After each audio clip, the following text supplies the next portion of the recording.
Our next story comes from not one artist, but several. I'll let one of the members of this brilliant group introduce them. Properly speaking, the Inklings was neither a club nor a literary society, though it partook of the nature of both. There were no rules, offices, agendas, or formal elections. Doesn't quite clear it up, but thanks, Warren Lewis, or Warnie, as he was known by his famous brother, Clive Staples Lewis, aka C.S. Lewis, was the founder of the artistic supergroup known as the Inklings. Now, imagine a group of intellectual university cronies reading from their unfinished compositions and then having a literary discussion. Total boring snorefest, right?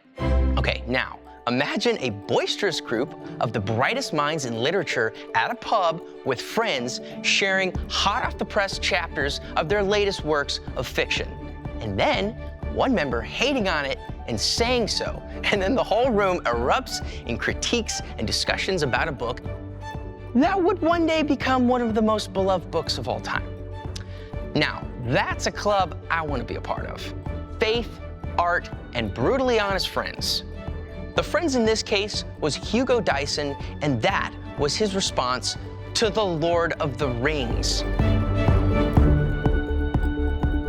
Dyson was a lecturer in English at the University of Oxford, a close friend of C.S. Lewis and J.R.R. Tolkien. He was known for his wit, his irreverent sense of humor, and he was a man of faith.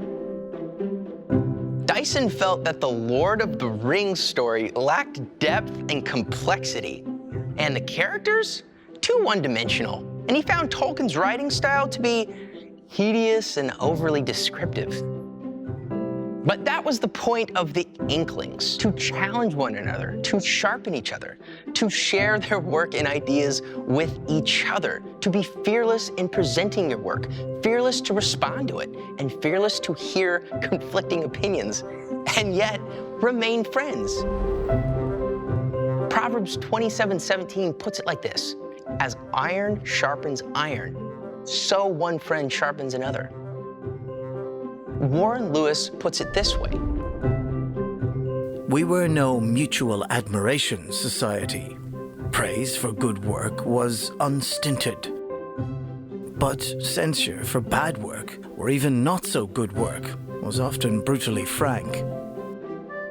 This small group of friends shared a love for literature and Christian faith, and their discussions and critiques of each other's works helped to shape their writing styles and themes. They had lively discussions and debates on a wide range of topics, from theology to philosophy to politics and culture. These artist scholars were instrumental in shaping the literary and intellectual landscapes of mid-20th century Britain. As devout Christians, the Inklings' faith played a significant role in their literary works. They explored Christian themes and symbolism in their stories and poetry, and their writing often reflected the moral and spiritual beliefs. Just look at C.S. Lewis's Chronicles of Narnia series. It's a literary masterpiece that uses Christian symbolism and themes to convey important moral and spiritual lessons. Aslan as a Christ figure, Turkish delight as a metaphor for sin, a stone table, perpetual winter, Mr. Tumnus.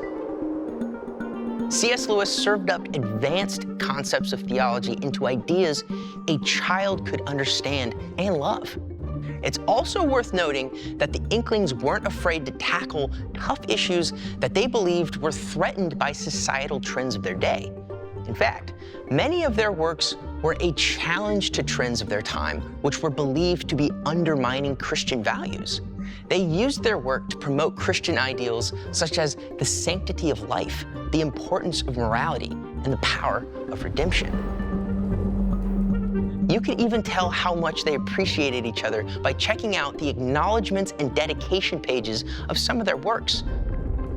For example, The Problem of Pain by C.S. Lewis, The Forgiveness of Sins by Williams, and the first edition of The Lord of the Rings by Tolkien are all dedicated to the Inklings. I think Tolkien's description may be the most accurate when describing their name as a play on words, signifying both people with unclear or incomplete thoughts and ideas, an inkling, and those who play with ink, making it doubly appropriate for a gathering of writers sharing and discussing their unfinished works. This group of writers, scholars, and friends truly embodied the proverb, iron sharpens iron, something that we can all learn from.